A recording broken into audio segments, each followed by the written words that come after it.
हरे जय जय राम कृष्ण हरे जय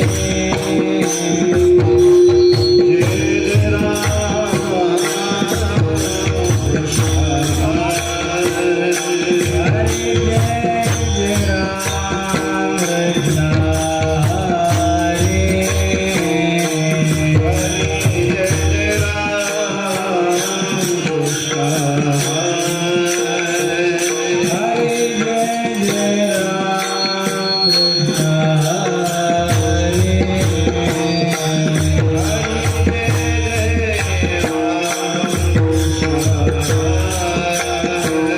हरे जय जय राम कृष्ण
रामकृष्ण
सुख वाटेवा वैष्णवा संगती सुख वाटेवा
वैष्णवा संगती सुख वाटे जीवा आणि कमी देवा काही नेनी गायनाची उड्या पुलिया छिंदी मनाची आनंदी आवडीनी लाज भय शंका दुराविला मान न करी साधन या परती गायनाचे उड्या पुलिया छंदे मनाच्या आनंदी आवडीनी तुका म्हणी आता पुल्या सायासी आम्हा जगदीशी संभाळावी गायनाची उड्या पुलिया छंदे मनाच्या आनंदी आवडीने पांडुरंगा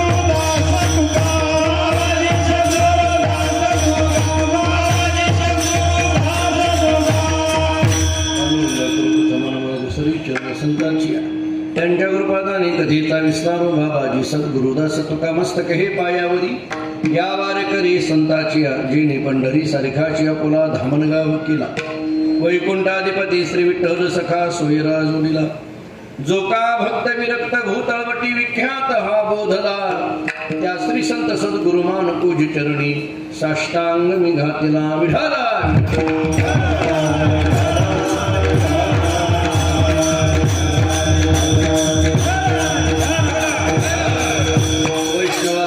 सुख वाटे जेव्हा आणि कमी देवा काही नेने गायनाचे उड्या पुलिया छंदे मनाच्या आनंदी आवडीने प्रस्तुत कीर्तन रूपी सेवेकरिता म्हणजे निरूपणाकरिता प्राप्त असणारा भंग महान भक्त जगद्गुरु श्री संत तुकाराम महाराज यांचा अत्यंत प्रसिद्ध महत्वाचा आपल्या अंतःकरणातल्या सुखाच्या भावना भगवंताच्या जवळ प्रगट करणारा असा हा गोडासा चार चरणाचा अभंग आहे. या अभंगातून जगद्गुरु श्री संत तुकाराम महाराज देवाच्या समोर उभे आहेत आणि देवाकडे पाहून देवाला सांगतात देवा आणि कमी देवा काही नेणे याच्याशिवाय मी दुसरं काही जाणत नाही. काय जाणत नाही? वैष्णवा संगती सुख वाटे जीवा आणि कमी देवा काही नेणे. देवाने तुकाराम महाराजांना विचारलं महाराज हे प्राप्त झालेलं सुख तुम्ही एकटं भोगता का इतरांना देता? म्हटले इतरांना देऊ लागलो. कसं देऊ लागलो? गायनाचे उड्या पुलिया छंदे मनाच्या आनंदे आवडीने. मध्येच पुन्हा देवाने तुकाराम महाराजांना विचारलं कसं तू उभा आहे? असं गात असताना नाचत असताना उड्या मारत असताना व्यवहाराच्या दृष्टीने काही लज्जा भीती संशय तुकाराम महाराजांनी सांगितलं देवा त्याच्यात आम्हाला अडकू नको. आता आम्ही त्याच्या पलीकडे पोहोचलोय. लाज भय शंका दुराविला मान नकळे साधन या परते.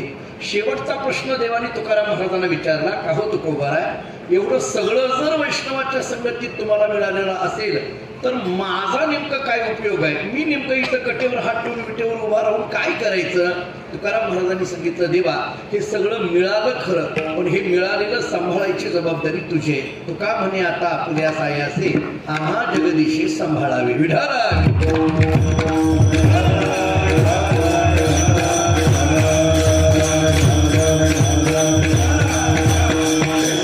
पवित्र भूमी असणाऱ्या या भोसरी नगरीमध्ये कैलासवासी श्यामशेठ ज्ञानेश्वरजी डवळी भोसले यांच्या प्रथम पुण्यस्मरण वर्ष श्राद्धाच्या निमित्ताने आपण सगळेजण एकत्रित जमलेलो आहोत. आपल्या वडिलांची पुण्यतिथी ही वारकरी संप्रदायाच्या माध्यमातून व्हावी, कीर्तनाच्या रूपाने व्हावी. काही वारकरी संत मंडळी आपल्या दारामध्ये यावी, ज्ञानदान आणि अन्नदान घडावं अशा एका उदात्त हेतूने त्यांचे दोनही चिरंजीव प्रज्वलजी असतील हर्षलजी असतील यांनी या कीर्तन सोहळ्याचं आयोजन केलं.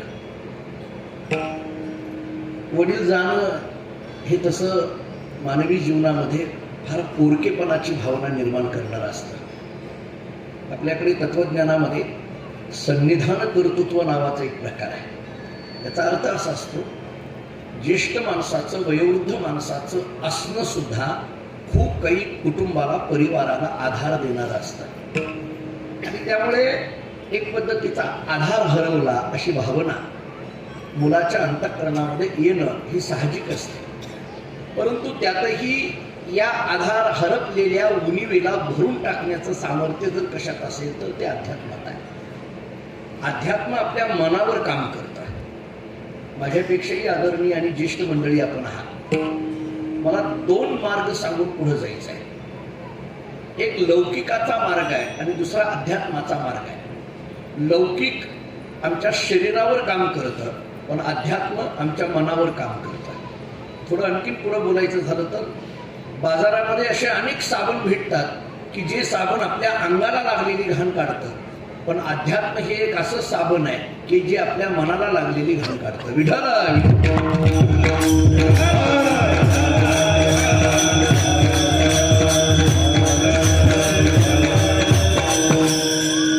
श्यामशेठनी आपल्या आयुष्यामध्ये दुग्ध व्यवसाय जो वडिलोपार्जित आलेला आहे, त्या दुधाच्या व्यवसायामध्ये आलेल्या व्यवसायामध्ये भर टाकून तो मोठा झालेला व्यवसाय पुन्हा मुलांच्या हातामध्ये दिलेला आहे. परंपरेने चालत आलेला व्यवसाय व्यवस्थित पद्धतीने चालवावा आणि त्याच्यामध्ये वाढ करून पुढच्या पिढीमध्ये हातामध्ये द्यावं, हे एक उत्तम संसाराचं सूत्र आहे. आणि मला वाटतं ते सूत्र आदरणीय आमच्या कैलासवासी श्यामशेठने आपल्या आयुष्यामध्ये जपलेलं आहे. त्यांच्या मातोश्री लक्ष्मी आई साहेब आहेत, त्यांच्या पत्नी ज्योतिताई इथं आहेत, त्यांचे दोन्ही बंधू राहुल शेठ असतील, सचिन शेठ असतील, ही मंडळी इथं आहेत. ही सगळी मंडळी एकंदरीत संपूर्ण गवळी परिवार, भोसले परिवार आणि या परिवारावर प्रेम करणारी विविध क्षेत्रातली मंडळी इथं उपस्थित आहेत. राजकीय क्षेत्रातली, सामाजिक क्षेत्रातली, शैक्षणिक क्षेत्रातली, आध्यात्मिक क्षेत्रातली. याचा अर्थ दिसून येतो की सर्व क्षेत्राशी वावर या परिवाराचा किती आहे हे लक्षात येतं. मला मागाशी आल्यानंतर आम्ही सोमनाथ दादांनी मला फोन केला या तारखेबद्दल आणि इथं आल्यानंतर जरी मला फारसा व्यक्तिशः परिचय या घराचा नसला तरी पहिल्या 10-5 मिनिटांमध्ये हे घर काय आहे हे कळून गेलं. मला बसल्यानंतर त्यांच्या बंधूंनी फार चांगला एक अनुभव सांगितला. श्यामशेठचे वडील जे होते ज्ञानेश्वर माऊली, हे ज्ञानोबारायांच्या दारामध्ये त्यांनी आपला देह सोडला आणि तो ही गुरुवारी सोडला असं सांगितलंय. एकतर त्यांचं नाव ज्ञानोबाराय, त्यांनी देह सोडला ते ज्ञानोबारायांचं मंदिर आणि ज्या दिवशी सोडला तो गुरुवार म्हणजे ज्ञानोबारायांचा वार. आणि मला वाटतं की हीच एक पुण्याई आम्हा सगळ्या कीर्तनकारांना इथं आणण्याकरता कारण ठरली असं म्हणायला हरकत नाही. एरवी इतके सगळे कीर्तनकार, वारकरी, महाराज मंडळी एखाद्याच्या दारामध्ये जाण्याकरिता त्या दाराला काहीतरी पुण्यप्राप्तीच असली पाहिजे ना, काहीतरी पुण्याचा ठेवा असला पाहिजे ना. आम्हाला इथं आल्यानंतर असं वाटायला लागलं, जेव्हा मी त्यांची बातमी त्यांच्या बंधूंकडनं ऐकली तेव्हा मलाही अंगावर काठी उभा राहिले की नाव घेऊन बऱ्याचदा काही माणसांची नावं असतात तशी, पण ती तशी वागतातच अशातला भाग. बरीच तुकाराम नावाची माणसं संध्याकाळला उचलून आणावी लागतात असं दिसून येतं आपल्याला. त्यामुळे बऱ्याचदा आपलं नाव जसं आहे तसं माणूस वागतोच असं दिसून येत नाही. परंतु श्यामशेठच्या वडिलांनी त्यांचं नाव सार्थकी केलं असं म्हणायला हरकत नाही. आणि त्यांच्या पोटी जन्म झालेले श्यामशेठ याचा अर्थ शुद्ध बीजापोटी फळी रसाळ घुमटी या दृष्टीने आज त्यांच्या प्रथम पुण्यस्मरणाच्या निमित्ताने काय अभंगावर चिंतन करावं असा माझ्या मनामध्ये प्रश्न पडत होता. परंतु ज्यांचा जन्मच ज्ञानेश्वर महाराजांच्या किंवा ज्ञानोबारांच्याच पोटी झाला असं म्हणायला हरकत नाही. मग अशाबद्दल बोलताना मला वाटलं तुकोबारांच्या एका अभंगाने चिंतन करावं. वैष्णवा संगती सुख वाटे जीवा विठ्ठला.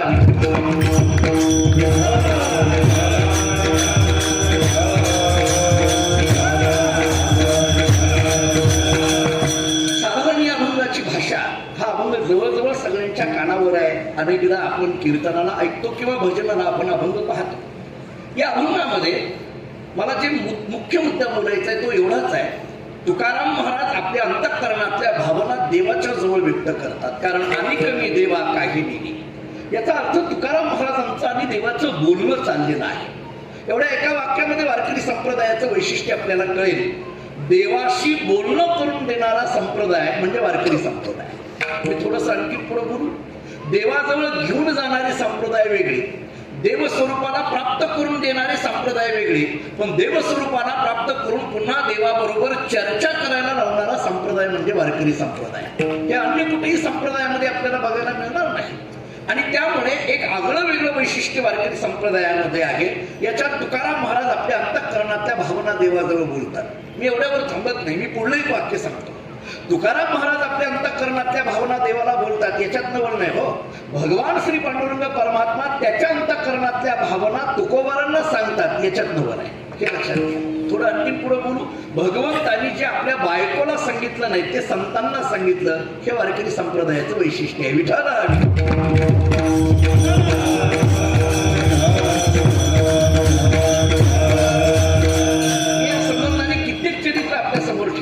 नामदेवरायांच्या चरित्राचा विचार केला तर नामदेवराय लढीवाळ भक्त म्हणून वर्णन केलं जातं.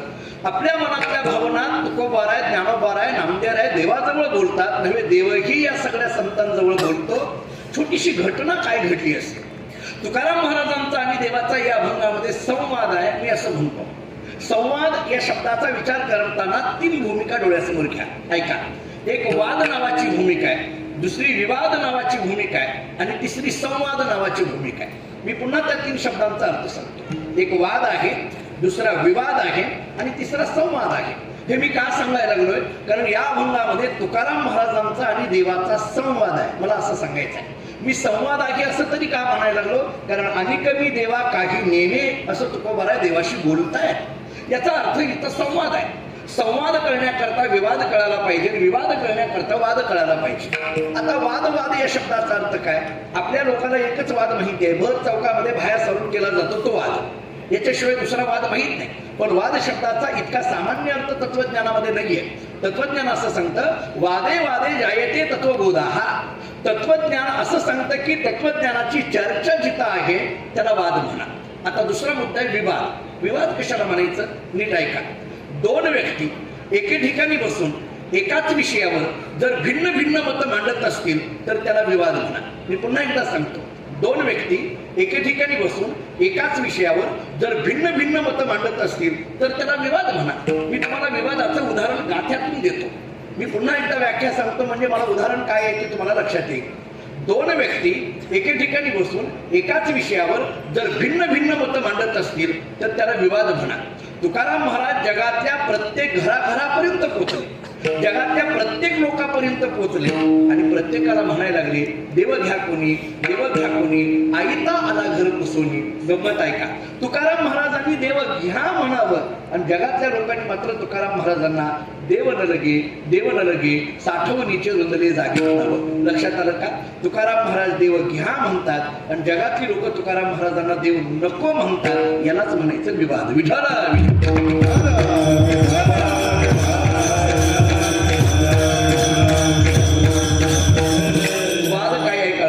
विवाद काय कळालं. आता तिसरा मुद्दा आहे संवाद. संवाद कशाला म्हणायचं. 2 व्यक्ती एके ठिकाणी बसून एकाच विषयावर जर सुचर्चा करत असतील तर याला संवाद म्हणा. हे कळण्याकरता कबीर महाराजांचा एक दोहा देतो. कबीर महाराजांनी एके ठिकाणी असं सांगितलंय, सज्जन को सज्जन मिले करे दो बात. मला वाटलं पुढला अर्थ नको सांगायला कीर्तनात, पण मग पाठात असावं म्हणून सांगून जातो. सज्जन को सज्जन मिले करे दो बात और गधे को गधे मिले खावे दो लाख. कबीरांचं म्हणणं आहे, सज्जन को सज्जन मिले, 2 चांगली माणसं एके ठिकाणी आल्यानंतर चांगलंच बोलणार. याचा अर्थ आहे याला संवाद म्हणा. मी आणखी थोडं पुढे बोलतो. संत जगाच्या समोर 2 भूमिकेतून प्रगट होत असतात. एक वाद भूमिकेतून प्रगट होत असतात आणि एक संवाद भूमिकेतून प्रगट होत असतात. महाराजांचे शब्द आहे, करू आवडीने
तुमच्या सुखाचा संवाद वेळेनुसार उतरणे असतात. विठ्ठल विठ्ठल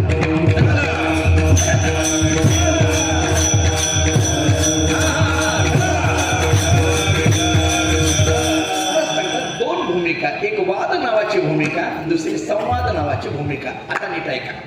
तुकाराम महाराजांचा आणि देवाचा संवाद आहे. मी आपल्याला जाता जाता एक व्यवहाराचं वाक्य सांगतो. आपण अत्यंत ज्येष्ठ आणि आदरणीय मंडळी आहात, तरी पण जाता जाता एक वाक्य बोलून जातो. संवाद झाला की सगळे वाद मिटत असतात. फक्त संवाद करता आला पाहिजे. संवाद या शब्दाचा अर्थ एकमेकाशी बोलता आलं पाहिजे. पूर्वीच्या काळामध्ये गावामध्ये किंवा शहरामध्ये सुद्धा, गावामध्ये जर कट्ट्यावर माणसं बसली आणि 10-5 माणसं एकत्रित बसली तरी तास बोलण्यात कसा गेला हे कळत नसे, कारण इतके विषय असायचे. मग गावापासून ते अगदी दिल्लीपर्यंतचे विषय सगळे बोलले जायचे. त्यामुळे किशी वेळ गेली कळायचं नाही, एकमेकाजवळ मोकळं व्हायची माणसं. आता 4 मुलं जरी एकत्रित बसली, ती जर मोबाईल मध्ये तोंड घातलं त्यांनी तर 2 तास झालं तरी एकमेकाकडे कोण जवळ बसले हेही त्यांना कळत नाही.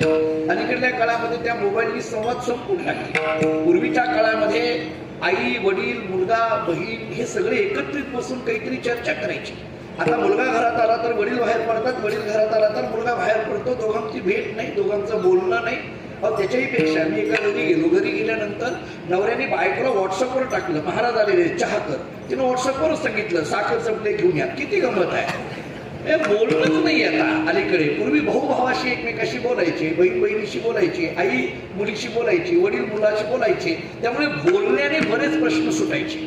बऱ्याचदा बोलण्याने माणूस मोकळा होतो. आणि अलीकडल्या काळामध्ये जे मानसिक रोग सुरू झाले त्याचं एकच कारण आहे, एकमेकाला न बोलणं.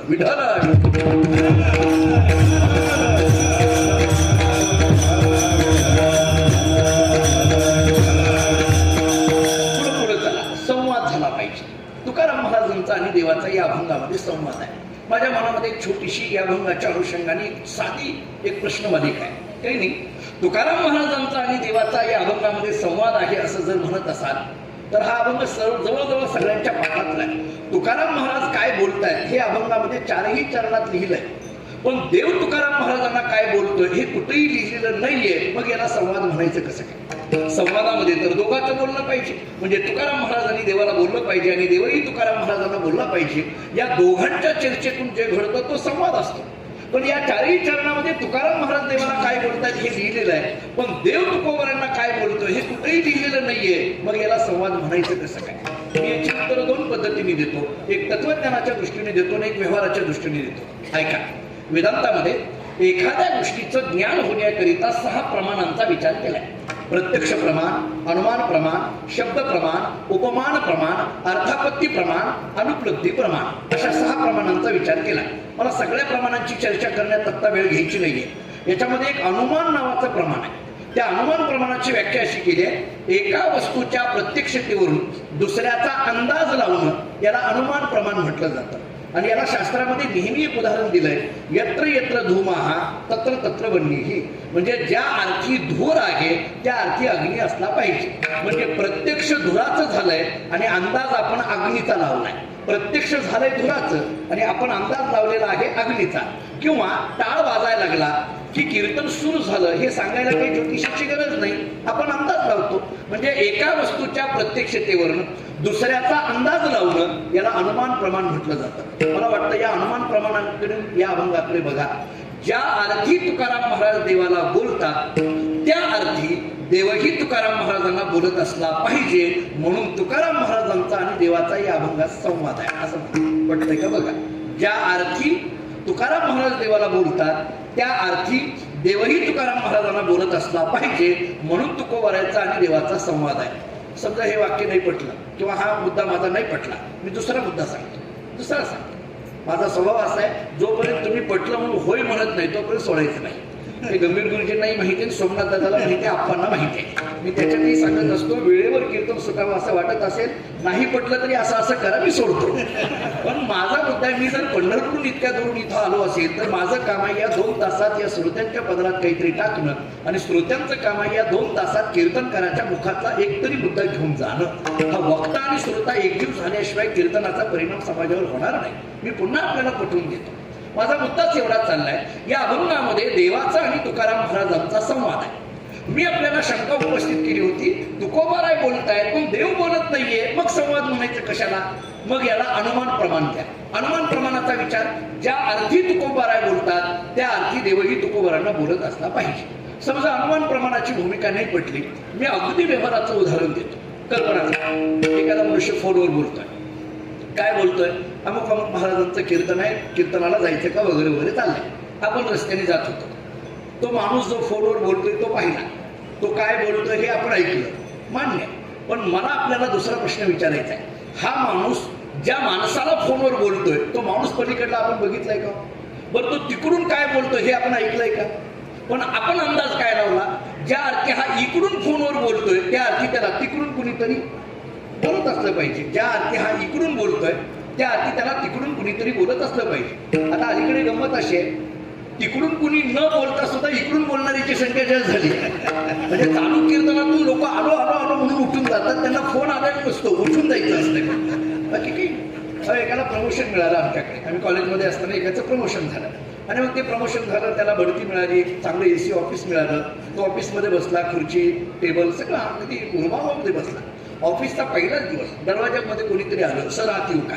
त्यांनी त्याच्याकडे पाहून न पाहिल्यासारखं केलं, टेबलवरचा फोन उचलला, कानाला लावला. फोन आलेला नव्हता, उगीच तो रिसिव्हर पूर्वीच्या काळाचे ते फोन उचलला, कानाला लावला. तो दरवाजातला मनुष्य दरवाजातच आणि उगीच हा जवळजवळ लाखाच्या गोष्टी 10 मिनिट बोलायला लागला.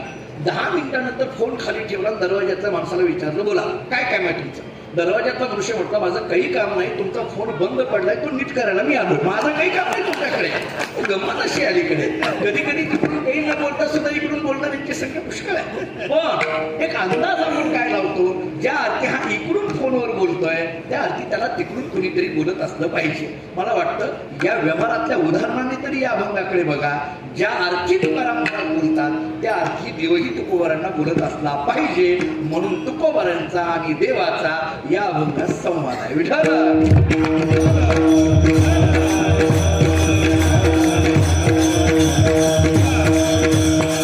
आता थोडस आणखीन पुढे जातो, या विचाराला आणखीन थोडं पुढे घेऊन जातो. आता माझा प्रश्न असा आहे, मान्य इथपर्यंत आम्ही पोहोचलो. अनुमान प्रमाणाने व्यवहारातल्या फोनच्या उदाहरणाने आम्हाला एवढं तरी कळालं की ज्या अर्थी तुकोबाराय बोलतात त्या अर्थी देवही तुकोबारांना बोलत असला पाहिजे. पण माझा मुद्दा पुढचा असा आहे, तुकोबाराय बोलतात हे जे तुकोबारांचं बोलणं आहे ते देवाच्या बोलण्याला अनुसंगूनच असणार आहे ना, त्याला अनुसरूनच असणार आहे ना. ज्या अर्थी तुकोबाराय वैष्णवाच्या संगतीतला विचार जर सांगत असतील त्या अर्थी चर्चा वैष्णवाच्या संबंधाने किंवा कशाच्या तरी या भागातल्या एखाद्या शब्दाच्या संबंधाने चर्चा चालली. मग प्रश्न असा आहे की देवाने असा काय प्रश्न तुकोबारांना विचारलाय की तुकोबारांनी त्याच्या उत्तरादाखल हा अभंग लिहिलाय? असं काय विचारलं असेल? काय नेमकं देव बोलले असतील? नाही, इथं लिहिलेलं नाहीये पण बोलले काय असतील? याला वेदांतामध्ये अध्याहाराची पद्धत म्हटलं जातं. तुम्हाला थोडं स्पष्ट बोलतो. या अभंगामध्ये जरी देव काय बोललाय हे लिहिलेलं नसलं तरी देव काय बोललाय हे मला माहिती आहे. तुम्हाला कसं माहितीये? मी देवाच्या गावाहून आलोय म्हणून माहिती आहे. एवढ्यावरनं तरी मला होय म्हणा, बाकी जाऊ द्या सगळं. पंढरपूरून आलोय, देवानी सांगितलं असं समजून तरी भक्तीच्या श्रद्धेच्या अनुषंगाने बघा. मी तुम्हाला त्याचं उत्तर देतो. तुकोबारांच्या चरित्राकडे चला. मी अनेक वेळेला बोलतो, इथं आप्पा आहेत, दादा आहेत, अनेक वेळेला बोलतो. भोसरीकर मंडळी इतकी भाग्यवान आहेत. कधी कधी बऱ्याचदा आपल्या जागेचं आपण राहतोय त्या भूमीचं महत्व आपल्याला माहीत नसतं. पण तुम्ही एवढे भाग्यवान आहेत याचं कारण सांगतो. एकीकडे ज्ञानोबार आहेत आणि एकीकडे तुकोबार आहेत आणि या दोन्हीच्या मध्ये तुम्ही आहात. लक्षात घ्या, ज्ञानोबाराय आणि तुकोबारायच्या मध्ये तुम्ही आहात म्हणून तुम्ही एवढे भाग्यवान आहात. कारण ज्ञानोबारायची पाय या भूमीला लागलेले आहेत आणि तुकोबारायची पाय या भूमीला लागलेले आहेत. मी अनेक वेळेला सांगतो, आम्ही कधी कधी या परिसरामध्ये धावपळ करत कीर्तन करण्याकरता का येतो? जिथं ज्ञानोबाराय तुकोबारायचे पाय लागले तिथली माती आपल्याला कपाळाला लागावी म्हणून धावपळ करतो, बाकी काही नाही. ही भोसरीची भूमी वर या दोन्ही गोष्टीपेक्षा आणखीन थोडं पुढं बोलतो. जी जुनी मंडळी आहेत त्यांना एक नाव माहीत असेल, परंतु नव्या तरुण मंडळींना एखाद्या वेळेस माहीत नसेल. भोसरी या नावाचा विचार करताना भोसरीकर माऊलींचं नाव घेतल्याशिवाय भोसरी गावाचा इतिहास पूर्ण होणार नाही. भोसरीकर माऊलींचं नाव होतं, आम्ही त्यांना जवळून बघितलं. भोसरीकर माऊलींना मी अनेकदा, म्हणजे आज भोसरीमध्ये बोलतोय असं नाही, यांना विचारा. मी महाराष्ट्रातल्या अनेक कीर्तनाला गेल्यानंतर भोसरीकर माऊलींचा विचार किंवा भोसरीकर माऊलींचं जीवन सांगत आलेलो आहे. गाथापाठ होता माऊलींचा, गाथापाठ, सरळ गाथा नाही गजानन महाराज, उलटा गाथापाठ होता, उलटा. तरी कायम गाथा घेऊन बसलेली असायची. दशमीला वारीला यायची पंढरपूरला, आम्ही त्यांना भेटायला जायचो, कायम गाथा घेऊन बसलेली असायची. मी एकदा सहज विचार, गाथा पाठ आहे तरी रोज गाथा वाचतात, आमचे फक्त कीर्तनाचेच अजून पाठ आहेत, तरी गात्याची आमची गाठ नाही, अशी परिस्थिती आहे आता.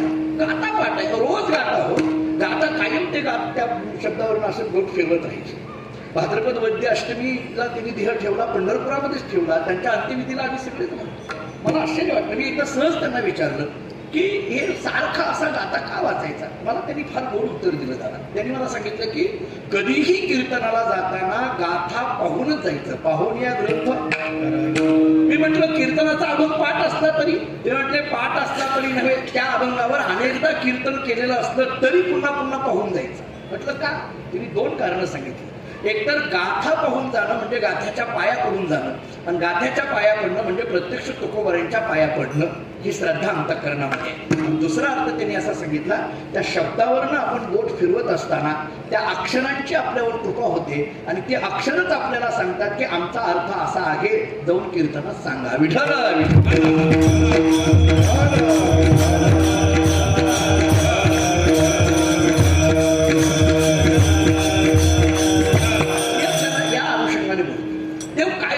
पाहिजे. थोडं तुकोबारांच्या चरित्राकडे चला, थोडं आध्यात्मिक चरित्र तुकोबारांचं मांडतो. तुकाराम महाराज देहून निघाले, पंढरपूरला पोहोचले, चंद्रभागेचं स्नान केलं, प्रदक्षिणा केली, राऊळामध्ये दर्शनाची रांग लागली होती, त्या रांगेत उभे राहिले, देवाच्या जवळ गेले, देवाच्या पाया पडले, निघणार तेवढा देवानी तुकाराम महाराजांना सांगितलं, तुकोबारा थांबा. तुकोबारांनी सांगितलं, देवा माझं दर्शन झालंय, जाऊ दे, मला आता पुन्हा देऊला जायचंय. नाही, थांबा, माझं काम आहे. तुकोबारा एका कोपऱ्यात उभे राहिले. उगी देव तुकोबारांच्या फक्त चेहऱ्याकडे बघायचा, काही बोलायचं, फक्त चेहऱ्याकडे बघायचा. 1 तास झालं, देव काही बोलत नाहीये. म्हणून तासाभरानंतर तुकाराम महाराजांनी विचारलं, देवा जाऊ का? नाही नाही, थांबा. आणखीन एका तासाने विचारलं, देवा आता तरी जाऊ का? नाही नाही, थांबा. आणखीन एका तासाने विचारलं, देवा आता तरी जाऊ का? नाही नाही, थांबा. मी आपल्या भोसरीकरांना एक साधा प्रश्न विचारतो. तुकाराम महाराज देवाच्या दर्शनाला गेल्यानंतर देव तुकाराम महाराजांना काय म्हणतात? थांबा. आपण पांडुरंगाच्या दर्शनाला गेल्यानंतर तिथले पोलीस काय म्हणतात आपल्यालाच माहित असू द्या. आपण घेतलं असेल दर्शन, त्या गर्दीमध्ये तर आवर्जून घेतलं असेल.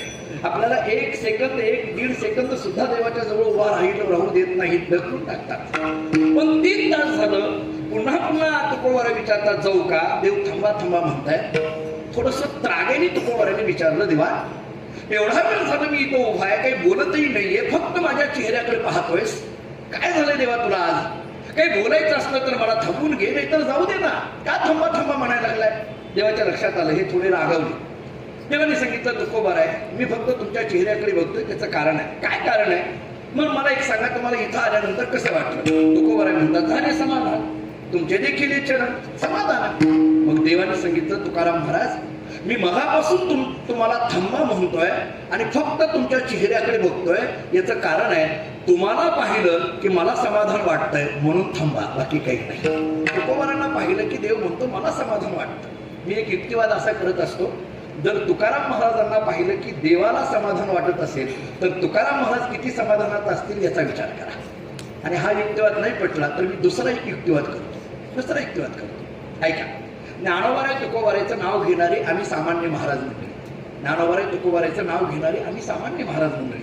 अगदी स्पष्ट बोलायचं झालं तर ज्ञानोबाराय तुकोबारायच्या नावावर सध्या तरी आमच्या महाराष्ट्रात बरं चाललंय. हे जे आमचं चाललंय की नाही, हे सगळा जो आमचा जे काही रुबाब दिसतोय, हा ज्ञानोबाराय तुकोबारायच्या नावावर आहे. आणि थोडं स्पष्ट बोलू, जर आम्ही ज्ञानोबाराय तुकोबारायची सेवा केली नसते तर कंपनीत सुद्धा ठेवून घेतलं नसतं आम्हाला. काय मला सांगा, काय परिस्थिती? फक्त आम्ही एकच करतोय की रोज उठून त्या ज्ञानेश्वरीच्या पाया पडतोय, ज्ञानेश्वरीच्या 4 ओव्या रोज वाचतोय, गाथ्याचं काही चिंतन करतोय आणि थोडंसं सर्वस्व म्हणून ज्ञानोबाराय तुकोबारांना मानतोय. त्याचा हा रुबाब आहे महाराज. आणि मग ज्ञानोबाराय तुकोबारायचं नाव घेणारे आम्ही सामान्य महाराज मंडळी, गावातली लोक म्हणतात, महाराज तुम्हाला पाहिजे की समाधान वाटतं. माझा युक्तिवाद एवढाच आहे, तुकाराम महाराजांचं नाव घेणाऱ्या आम्हा सामान्य महाराजांना पाहिलं की तुम्हाला समाधान वाटतं. 350 वर्षापूर्वी प्रत्यक्ष तुकाराम महाराजांना पाहणाऱ्याला काय वाटत असेल महाराज? ती चेहऱ्यावरची प्रसन्नता, तो तेजस्वीपणा, तो आनंद, ते समाधान, हे पाहून देव बोलला हो. आणि मग देवाने तुकाराम महाराजांना विचारलं, तुकोबाराय मला तुम्हाला एक प्रश्न विचारायचा. तुकाराम महाराजांनी सांगितलं, देवा माझं कौतुक करत असतील तर मी थांबणार नाही. हे असलं कौतुक स्तुतीला भाळणारा मी कीर्तनकार नाही असं म्हटलं तरी हरकत नाही. असला कीर्तनकार किंवा असला महाराज मी नाही. हे असलं स्तुतीभीती करू नको म्हटली. काय बोलायचं असं बोल, नाही तर मला जाऊ दे. नाही नाही, प्रश्न आहे. काय प्रश्न आहे? आता नीट ऐका. देवाने तुकाराम महाराजांकडे पाहिलं आणि तुकाराम महाराजांना विचारलं, तुकोबार आहे, तुमच्या जीवनामध्ये एवढा आनंद दिसून येतोय, एवढं समाधान दिसून येत आहे, नव्हे नव्हे एवढं सुख दिसून येत आहे, हे सुख कोणामुळे? इतकं सुख तुमच्या जीवनात आले ते कोणामुळे? तुकाराम महाराजांनी देवाकडे बघितलं, देवाला विचारलं, देवा माझ्या जीवनात हे सुख कोणामुळे? हा तुझा प्रश्न आहे ना? हो. मला सांग देवा, तुझ्या या प्रश्नाचं उत्तर खरं सांगू का खोटं सांगू? किती गमत आहे हे आता. खरं सांगू का खोटं सांगू? देवाने सांगितलं, तुकोबार आहे, खोटं सांगणारी वारीला भरपूर येतात, तुम्ही तरी खरं सांगा की. गर्दी काही कमी आहे का? गोपाळपुरापर्यंत रांग गेली. मला कधी कधी मानसशास्त्राच्या दृष्टीने एक प्रश्न पडतो. मी थोडा मानसशास्त्र काही काळ कॉलेजमध्ये शिकविलाय, तर माझा आवडीचा विषय आहे. मला मानसशास्त्रातून कधी कधी सायकॉलॉजीमधून प्रश्न असा पडतो की प्रसंग असा आहे, तुकाराम महाराज समोर आहेत, देव इथे आहे, देवाने तुकाराम महाराजांना विचारलं, तुमच्या जीवनामध्ये एवढं सुख कोणामुळे? तुकाराम महाराजांनी लगेच म्हणायचं ना, वैष्णवा संगती सुख वाटे जीवा. हा असं नाहीत म्हणत, मध्ये एक प्रश्न विचारतात, खरं सांगू का खोटं सांगू? मला आपल्याला असं विचारायचं आहे, महाराजांनी हा प्रश्न का विचारला असेल? काय याच्या पाठीमागं सायकॉलॉजी काय आहे? मी थोडासा अभ्यास केल्यानंतर मला असं जाणवलं, काय झालं होतं, एवढी सगळी गर्दी होती आणि एवढ्या सगळ्या गर्दीमध्ये कटेवर हात ठेवून विटेवर उभा असलेल्या देवाने तुकाराम महाराजांकडे पाहून विचारलं होतं, तुमच्या जीवनात एवढं सुख कोणामुळे? असा प्रश्न जेव्हा देव तुकाराम महाराजांना विचारतात, तेव्हा देवाला असं वाटत होतं, तुकाराम महाराज आपलंच नाव घेणार. कळलं का तुम्हाला हे बोलणं? तुकाराम महाराज आपलंच नाव घेणार, कारण इतक्या सगळ्या माणसामध्ये आपलंच नाव घेणार. कारण माणसाचा स्वभाव असा आहे, जे समोर असतात त्याला म्हणतात आपण आम्ही तुमचेच, असा स्वभाव आहे माणसाचा. कोण जे समोर दिसतं त्याला म्हणत राहतात ते आम्ही तुमचेच. बऱ्याचदा कधी कधी आम्हाला घरी घेऊन जातात लोक आणि ते घरी घेऊन गेल्यानंतर गप बसत नाही, सगळं ते 2-3 मजली घर फिरवतात. हे बघा ते बघा हे सगळं घर फिरवतात आणि सगळं घर दाखवून झाल्यानंतर आम्हाला विचारतात कसं वाटलं. आता आम्ही काही वाईट म्हणणार आहे तुमच्या घराला ना, आता ते सगळं बोली भाषा असते. हे मी म्हटलं, अहो फार घर चांगलं आहे, खूप घर चांगलं आहे. बोलता बोलता मी म्हटलं, फार घर तुमच्या प्रयत्नाचं कष्टाचं हे फळ आहे, तुमचं घर फार चांगलं आहे, कष्टाचं फळ आहे. असं बोलल्यानंतर त्या घराच्या मालकाने सांगितलं, नाही नाही महाराज हे सगळं तुमचंच आहे, हे तेवढ्या पुरतं आहे, फक्त महाराज लोकांना कळालं पाहिजे, हे खरं लक्षात घ्या. हे तेवढ्या पुरतं असतं, हे काही खरं नसतं. तसं इतक्या सगळ्या गर्दीमध्ये देवाने तुकाराम महाराजांना विचारलं, तुकाराम महाराज तुमच्या जीवनामध्ये एवढं सुख कोणामुळे? देवाला असं वाटत होतं तुकाराम महाराज आपलंच नाव घेणार. हा झालेला गैरसमज दूर करण्याकरता तुकाराम महाराज देवाला विचारतात, खरं सांगू का खोटं सांगू? देवाने सांगितलं, खरं सांगा. तुकोबाराने विचारलं, देवा तुला राग येणार नाही ना? नाही येणार. मग नीट ऐक, आमच्या जीवनामध्ये हे सुख कोणामुळे? अभंगाचं पहिलं चरण. वैष्णव संगती सुख वाटे जीवा, वैष्णव संगती सुख वाटे जीवा,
दारामध्ये सुख कोणामुळे?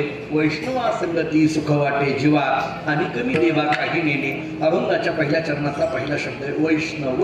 हे वैष्णव वैष्णव म्हणायचं तरी नेमकं कुणाला? एक 2-3 प्रमाणात फक्त देतो सरळ आणि पुढे जातो. वैष्णव शब्दाचा एक विचार असा आहे, विष्णुमय जग वैष्णवांचा धर्म, भेदाभेद भ्रम अमंगळ. थोडक्यात विष्णुमय जग अशी स्थिती ज्यांची झालेली आहे त्यांना म्हणा वैष्णव. त्याच्याकरता पुष्कळ कथा आपल्या समोर आहेत. ज्ञानोबांनी रेड्यामध्ये देव पाहिला, ज्ञानदेव म्हणे तोही माझा आत्मा. नामदेव यांनी कुत्र्यामध्ये देव पाहिला, एकनाथ महाराजांनी गाढवामध्ये देव पाहिला, तुकाराम महाराजांनी पाखरांमध्ये देव पाहिला. मी ज्या परंपरेत आहे त्या मानकोजी बोधले महाराजांनी सापामध्ये देव पाहिला अशी परंपरा आहे. आमचे मूळ पुरुष मानकोजी बोधले महाराज, धामणगाव आमचं मूळ गाव. या सगळ्या मंडळींना माहित आहे.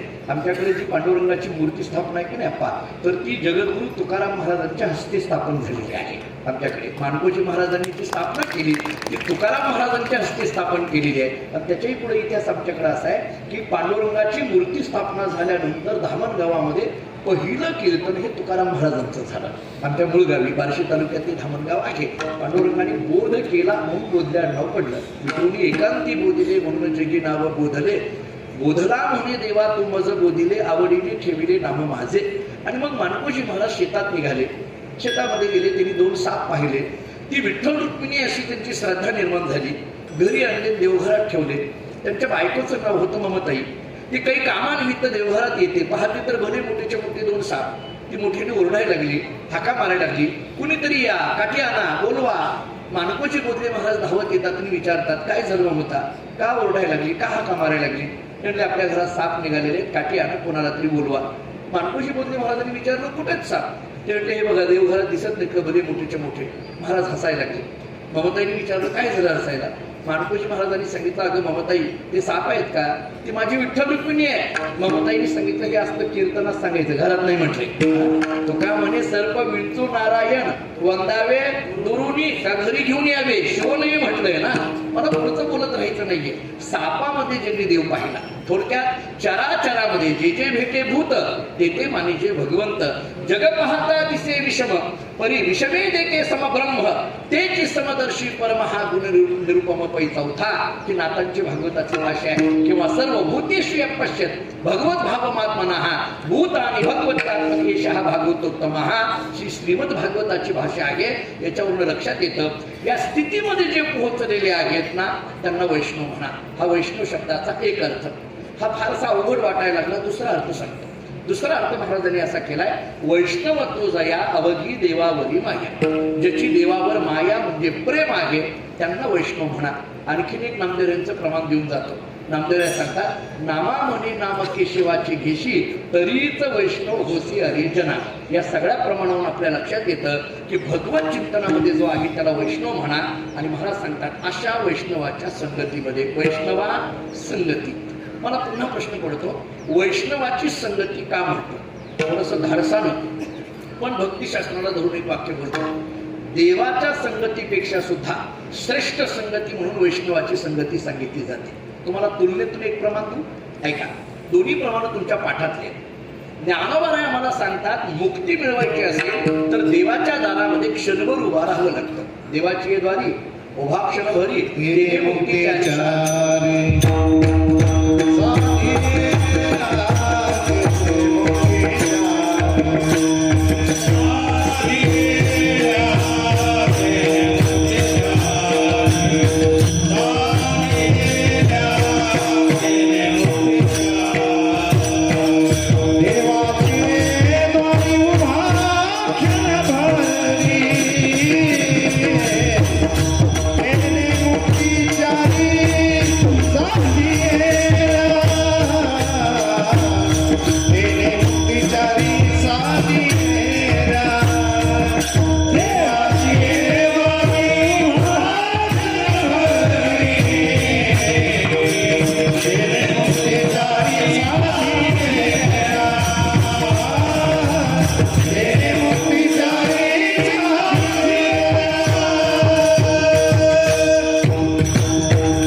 संत मात्र मुक्ती करता एका क्षणाची वाट बघत नाही. अर्धा क्षण घडता संताची संगती.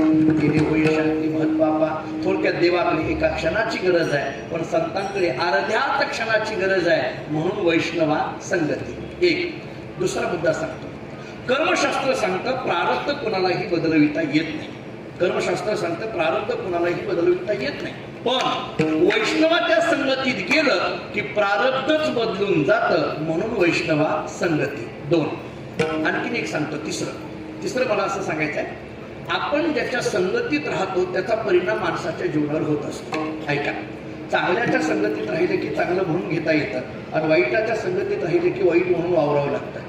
आमच्या भूपुरुष मानकुजी महाराजांचा एक अभंग आहे. संता वाचून या सुख कुठे नाही, अमृत ज्यांचे पायी नित्य बसे. संताचे संगती होय मोक्ष गती, नकोबा संगती दुर्जनांची.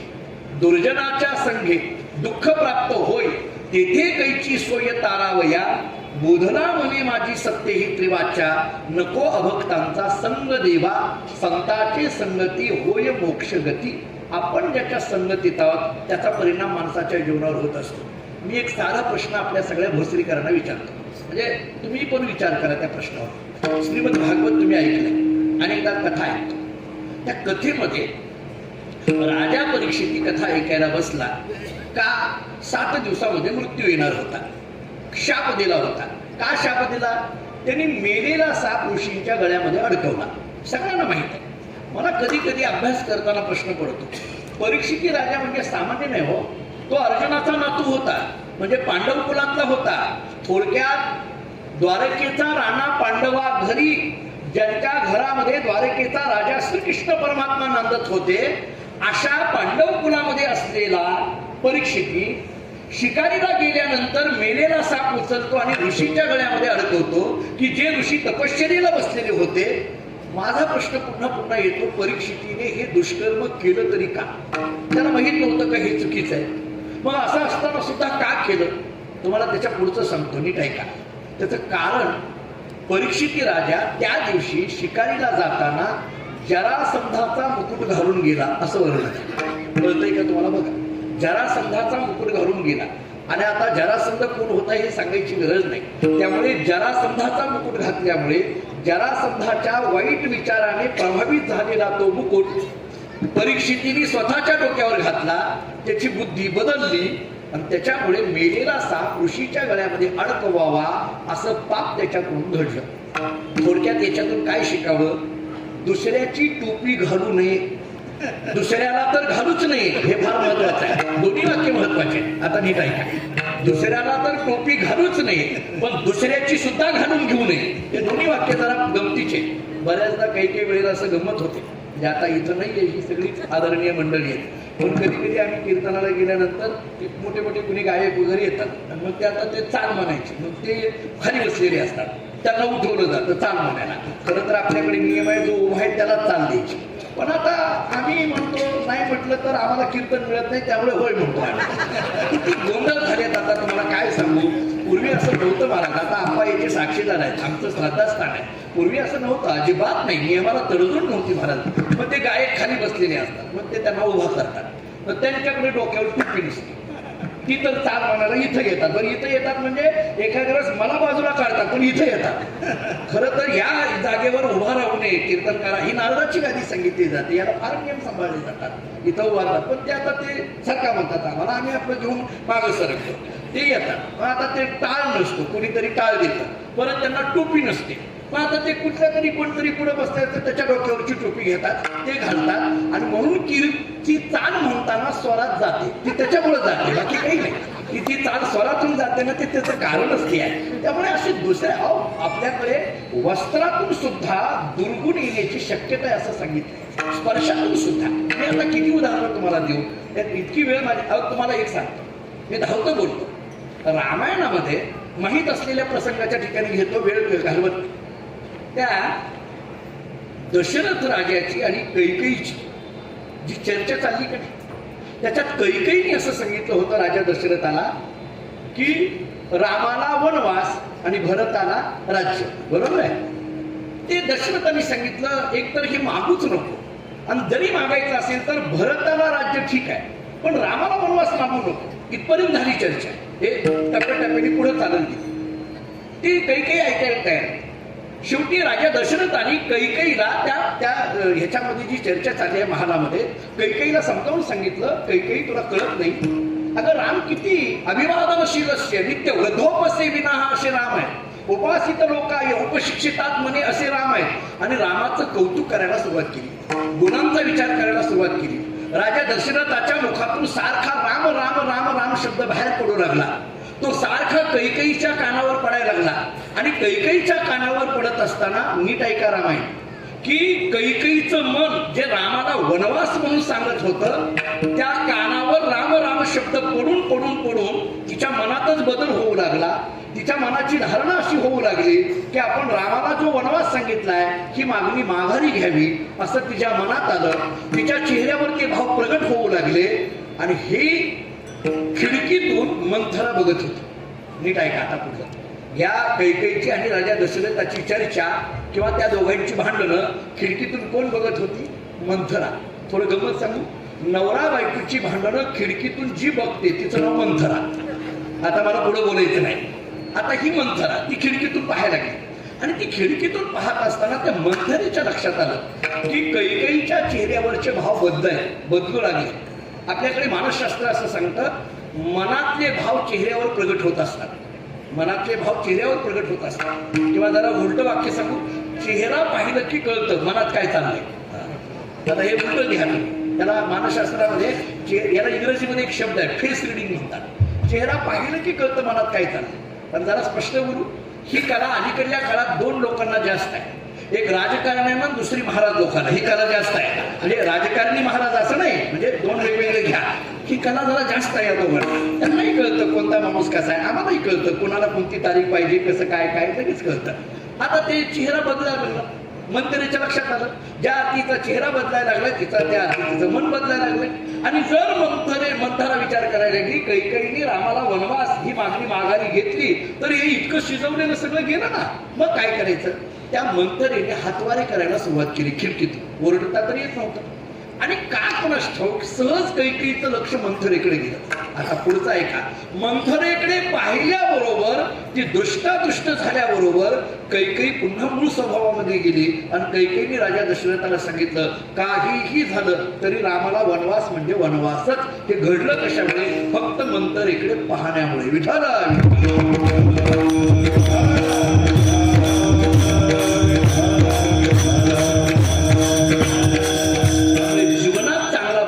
असेल तर तुकोबाराय सांगतात, वैष्णवा संगती.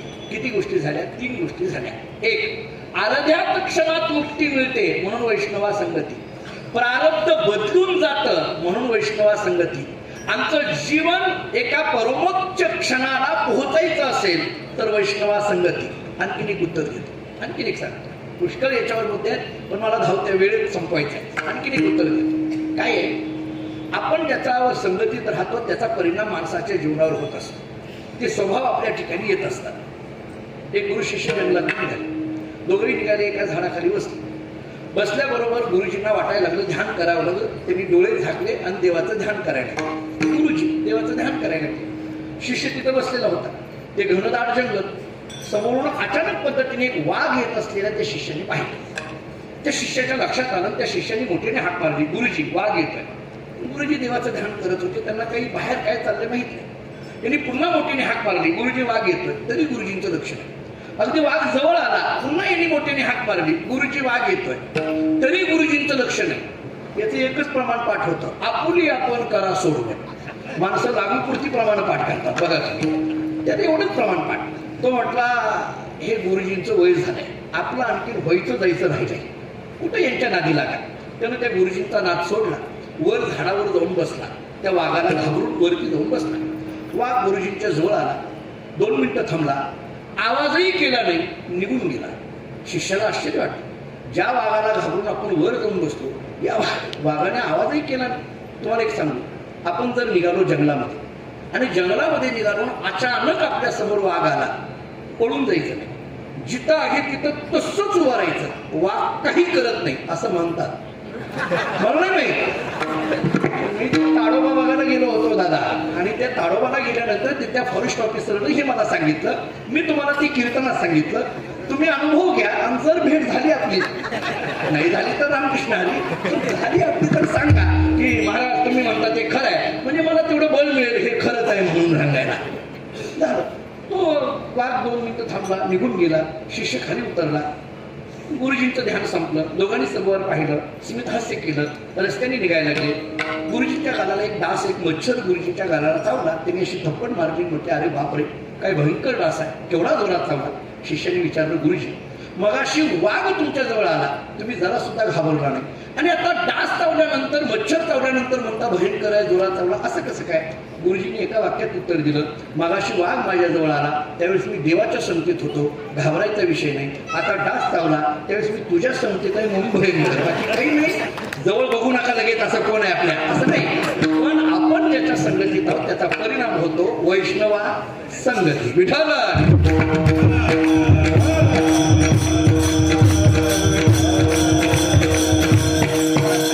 या वैष्णवाच्या संगतीमध्ये काय सुख वाटे जीवा. आता सुख म्हणजे काय, वाटे म्हणजे काय, आणि जीवा म्हणजे काय. मुळात सुख सुख या शब्दाची व्याख्या काय, या सुखाची व्याख्या करायची आहे, या सुखाचे प्रकार करायचे, आणि जीवाला सुख वाटणं म्हणजे नेमकं काय या प्रश्नाचा विचार करायचा आहे. थोडं भजन करू आणि मग त्या प्रश्नाचा विचार करू. विठोबा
अनिक मी देवा काहिनीने गायनाची उड्या फुलिया चंदी मनाच्या आनंदे आवडीने विठाला विठाला विठाला.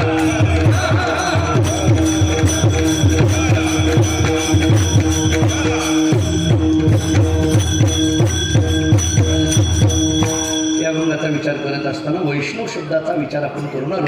वैष्णवाची संगती म्हणजे काय याचा विचार करून आलो. आता आपल्याला 3 शब्दाचा विचार करायचा आहे. सुख म्हणजे काय, वाटे म्हणजे काय आणि जीवा म्हणजे काय. वैष्णवा संगती सुख वाटे जीवा. सुख सुख म्हणायचं तरी नेमकं कशाला. सुख शब्दाचा 3 पद्धतीने विचार केला जातो. ऐका, एक विषय सुख आहे, दुसरं ब्रह्म सुख आहे आणि तिसरं भक्ती सुख आहे. तत्वज्ञानाच्या कसोटीवर याचा फार विस्तार करता येण्यासारखा आहे. विषय सुख कशाला म्हणायचं, ब्रह्मसुख कशाला म्हणायचं आणि भक्ती सुख कशाला म्हणायचं. एका एका वाक्यात उत्तर देतो. जे सुख क्षणिक आहे त्याला विषय सुख म्हणा, जे सुख स्थिर आहे त्याला ब्रह्मसुख म्हणा आणि जे सुख अखंड वाढणारं आहे त्याला भक्ती सुख म्हणा. किंवा थोडं वेगळ्या पद्धतीने सांगू, ज्या सुखाची अपेक्षा संसारिक जीवाला त्याला विषय सुख म्हणा, ज्या सुखाची अपेक्षा मुमुक्षु जीवाला त्याला ब्रह्मसुख म्हणा आणि ज्या सुखाची अपेक्षा पांडुरंगालाच त्याला भक्ती सुख म्हणा. विठाला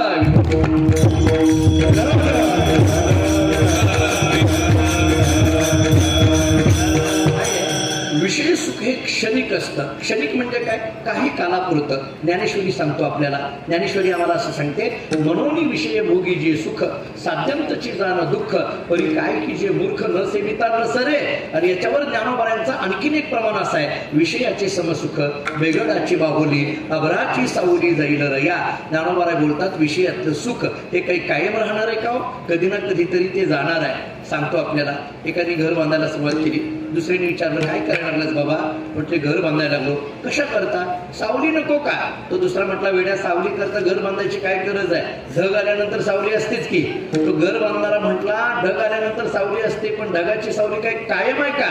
ज्ञानोबारांनी तेवढंच उचललं. ज्ञानोबाराय म्हणतात जसं ढगाची सावली कायम नाही तसं विषयातलं सुख कायम नाही. विठाला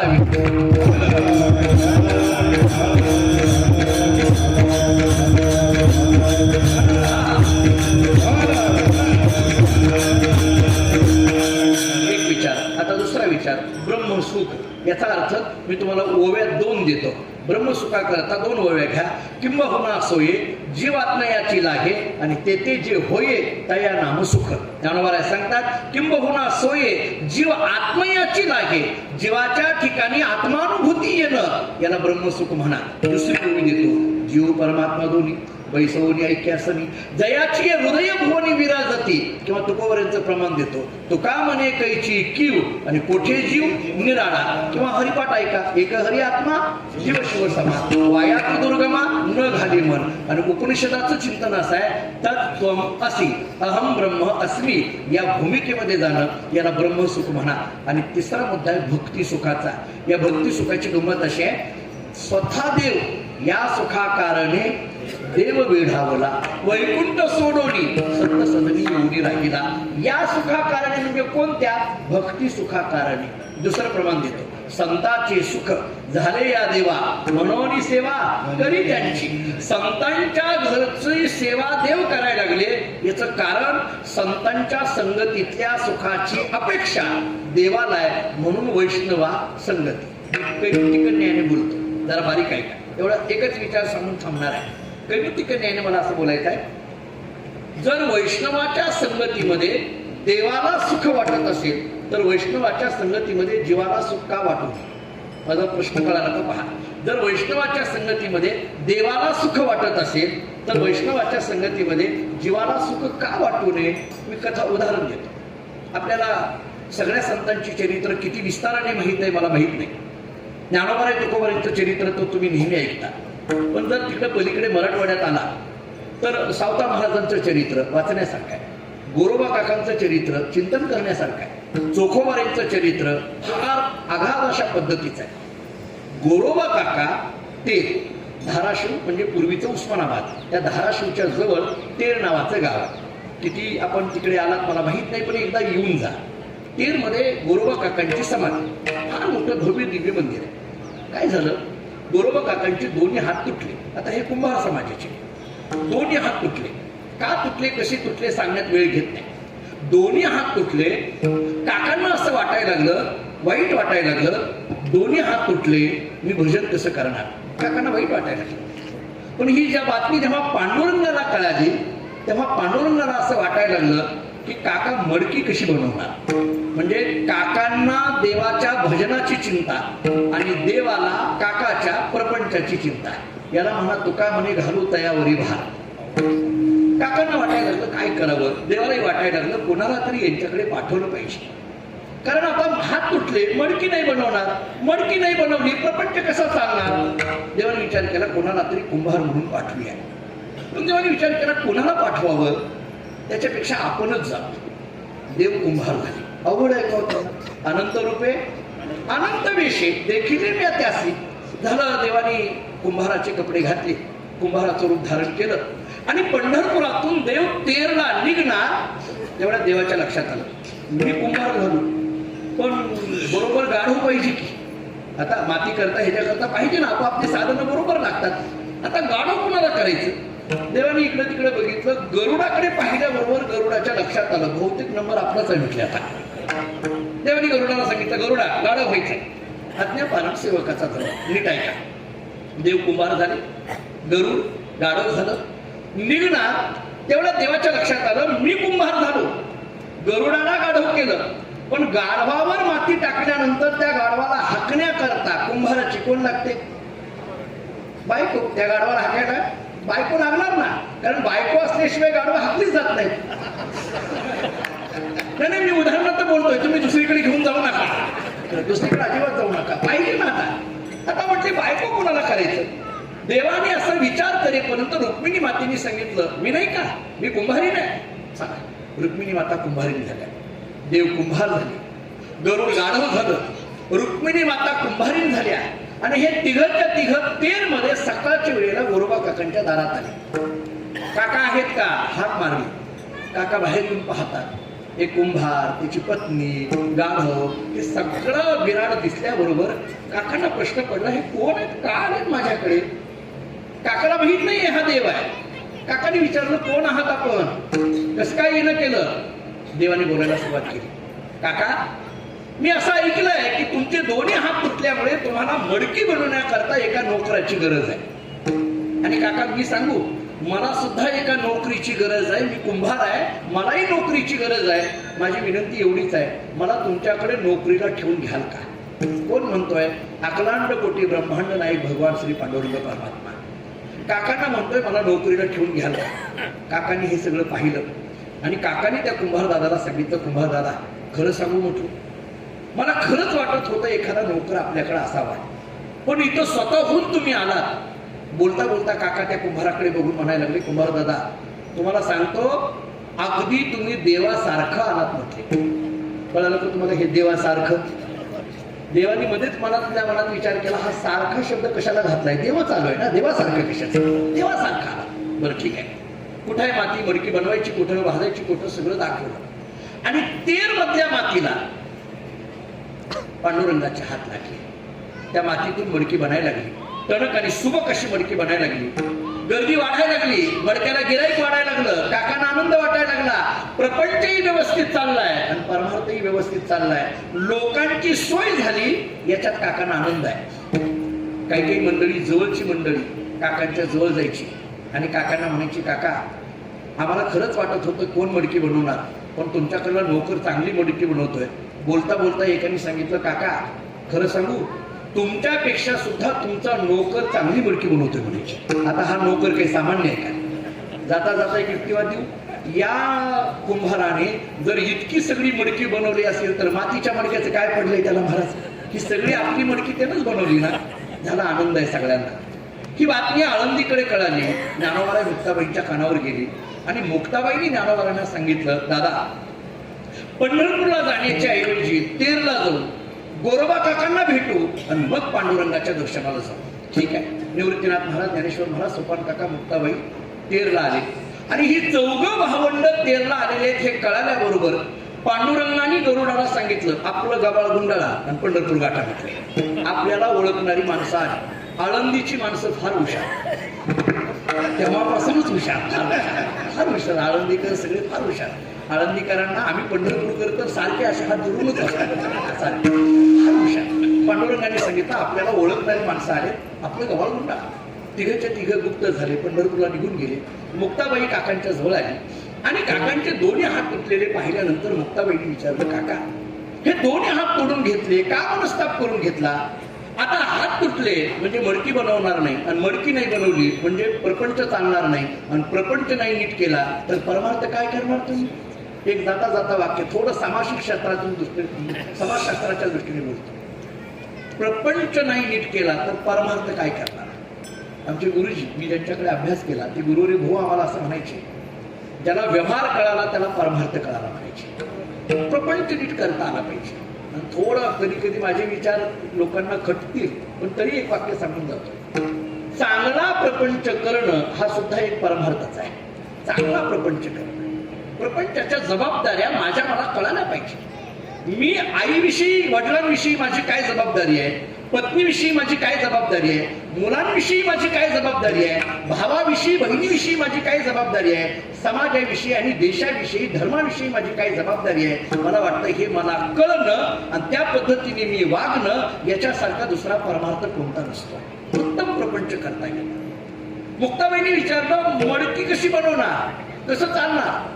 गोरोबा काकांनी सांगितलं, मुक्ता काळजी करू नको, असा एक कुंभार माझ्याकडे आलाय, माझ्यापेक्षा चांगली मडकी बनवतोय. होय, कुठे आहे तो कुंभार? हाका मारायला सुरुवात केली, कुंभार दादा कुंभार दादा. कुंभार दादा पंढरपूरला गेले, कुठे आहेत आता?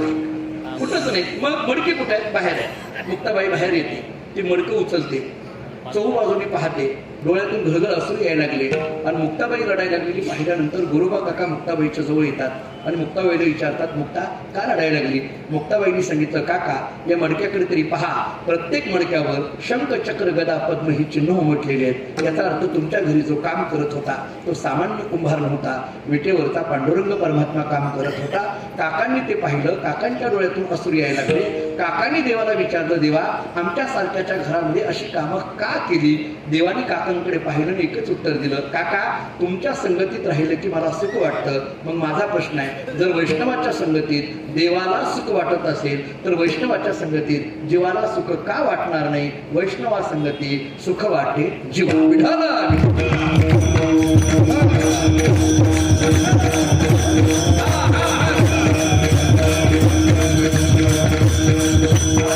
वैष्णवाच्या संगतीमध्ये सुख वाटायला लागलं. देवा आणि कमी देवा काही नेणे, या बदल्यामध्ये आम्ही काय करायला लागलो? गाई नाचे उड्या फुलिया छंदे मनाच्या आनंदे आवडीने आम्ही गाऊ लागलो, नाचू लागलो, उड्या मारू लागलो. कसं? मनाच्या आनंदे आवडीने. हे मनाच्या आनंदे या शब्दाचा अर्थ आहे मन गुणातीत होऊन आनंदाने आवडीने आम्ही हे गाऊ लागलो, नाचू लागलो. असं गात असताना, नाचत असताना व्यवहाराच्या दृष्टीने आता आम्हाला लाज भय शंका दुराविला मान नकळे साधन या परते. आमचे वडील एक वाक्य सांगत असतात, ज्याला परमार्थामध्ये टिकायचं आहे त्याने या चार गोष्टी पहिल्या बाजूला काढल्या पाहिजे. लाज, भय, शंका आणि मान हे चार गोष्टी बाजूला सोडून जो परमार्थामध्ये येतो तो परमार्थामध्ये टिकतो. त्यामुळे लाज भय शंका दुराविला मान नकळे साधन या परते. शेवटी देवाने विचारलं, तुकोबाराय हे सगळं जर वैष्णवाच्या संगतीत मिळालेलं असेल तर मी काय करायचंय? अभंगाचं शेवटचं चरण. तुका म्हणे आता आपुल्या तुका म्हणे आता आपुल्या काय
तुका म्हणे आता आपुले असायासी आम्हा जगदीशी सांभाळावे गायनाचे उडे आपुलिया छंदे मनाच्या आनंदे आवडीने अभंगाच्या शेवटच्या चरणामध्ये तुकाराम महाराज देवाला प्रार्थना करतात. देवा, आमची एकच विनंती आहे, आता आपुले असायासी आम्हा जगदीशी सांभाळावे.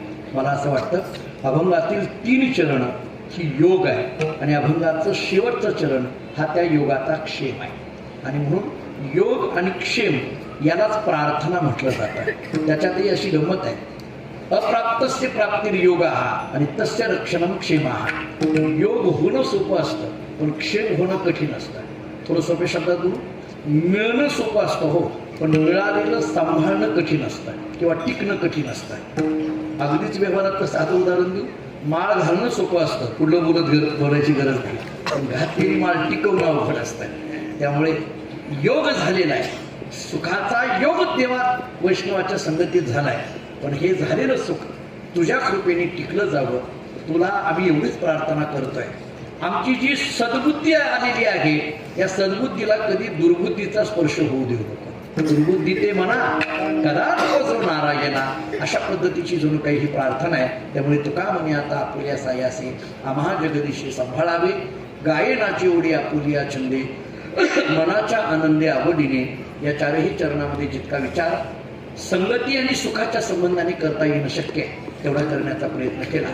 आज भोसरीमध्ये या पवित्र भूमीमध्ये कैलासवासी श्यामशेठ गवळी भोसले यांच्या प्रथम पुण्यस्मरणाच्या निमित्ताने आपण एकत्रित जमलेलो आहोत. मी मगाशी प्रास्ताविकेमध्येही बोललो, विविध क्षेत्रातली मंडळी इथं उपस्थित आहेत. आपल्या वडिलांच्या पुण्यतिथीच्या निमित्ताने ज्ञानदान आणि अन्नदान व्हावं या दृष्टीने त्यांचे चिरंजीव प्रज्वलजी असतील, हर्षलजी असतील यांनी आणि त्यांचे बंधू असतील, राहुलजी असतील, सचिनजी शेट असतील, त्यांची सगळे चुलत बंधू किंवा त्यांच्या आई साहेब इथं आहेत, त्यांच्या पत्नी ज्योतिताई आहेत, सोनलताई आहेत, नम्रताताई आहेत, ही सगळी मंडळी, घरातली मंडळी सगळी इथं आहेत.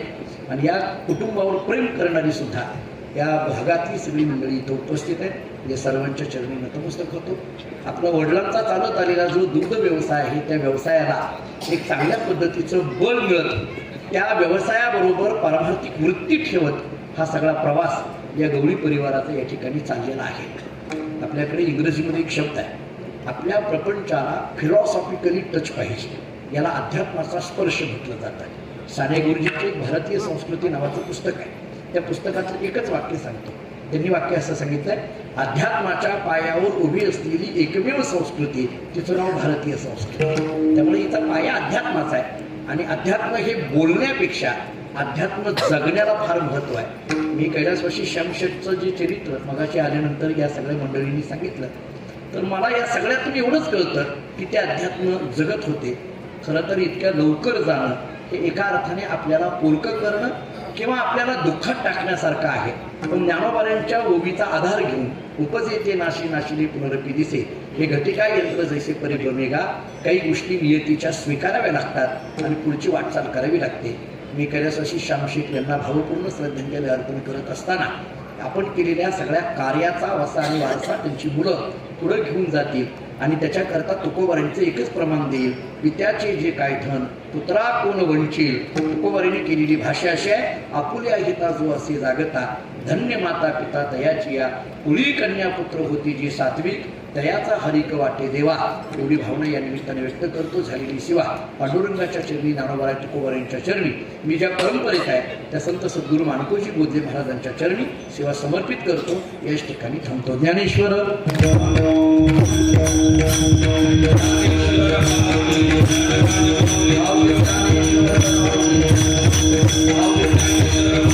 पुष्करी